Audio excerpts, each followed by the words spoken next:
આજે આપણે બનાવીશું મેરી બિસ્કિટની કેક, જે હેલ્ધી પણ છે અને ઇઝી પણ છે. તો હવે આપણે સ્ટાર્ટ કરીએ. આ મેં દૂધ લીધું છે, અંદર કોફી નાખી છે અને એને થોડું ગરમ કરવાનું છે.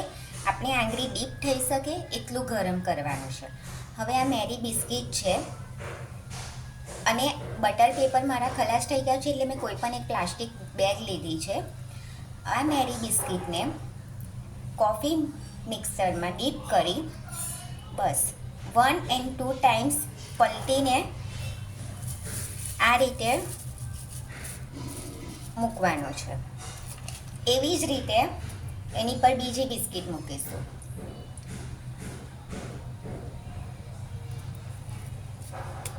એવી જ રીતે બધી બિસ્કિટને આપણે એક પર એક મૂકવાની છે.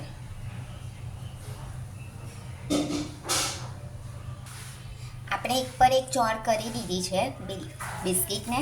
હવે એને ધીમેથી સુવડાવી દઈશું અને એને રેપ કરી દઈશું. થોડો ટાઈટ રાખવાનો છે, જેથી બિસ્કિટ એકબીજાથી છૂટી ન પડે.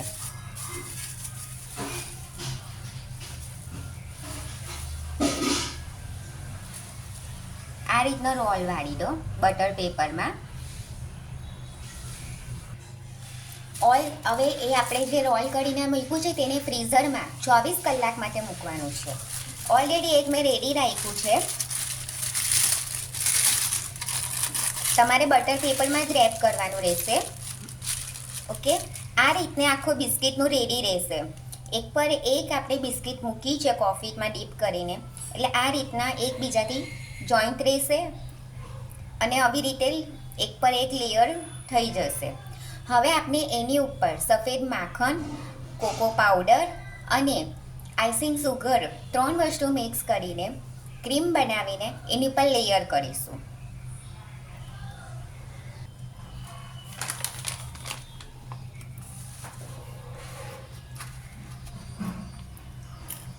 બે ચમચી આપણે દળેલી ખાંડ લઈશું.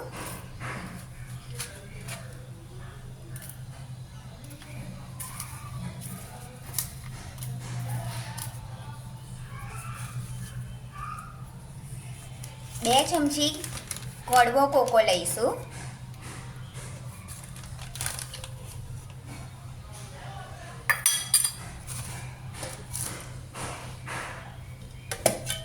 આ સફેદ માખણ છે, આપણે સફેદ માખણ લઈશું. 1 ચમચી લીધું છે આપણે.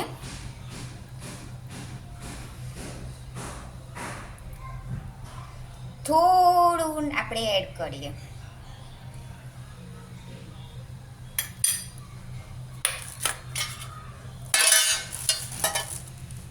હવે આ બધું આપણે મિક્સ કરી લઈશું.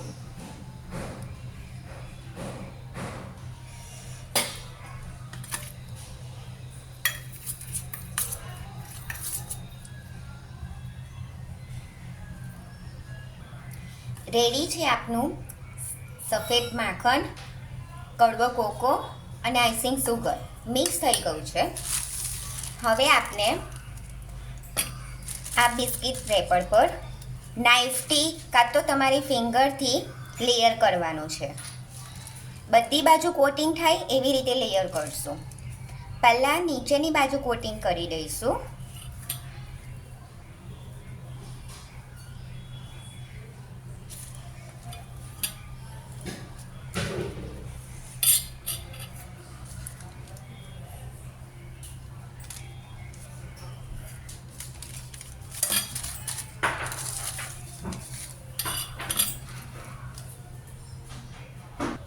તમે જોઈ શકો છો આપણે બધી બાજુ લેયર કરી દીધું છે. હવે આપણે આને ધીમેથી આડું કરીને બટર પેપરમાં રેપ કરવાનું છે. મારી પાસે બટર પેપર ખલાસ થઈ ગયા છે, એટલે મેં આ વખતે પ્લાસ્ટિક બેગ લીધી છે. હવે આ બિસ્કિટને 24 કલાક ફ્રીઝરમાં રાખી મૂકવાનું છે અને એના પછી કેવી રીતે બને છે તે હું તમને બતાવું. મેં ઓલરેડી એક બનાવીને રાખ્યું છે.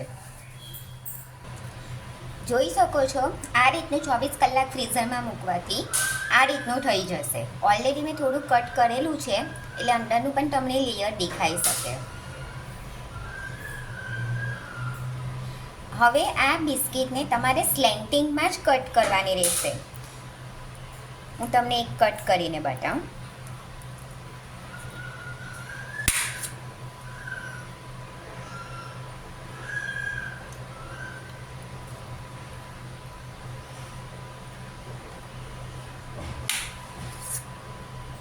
જો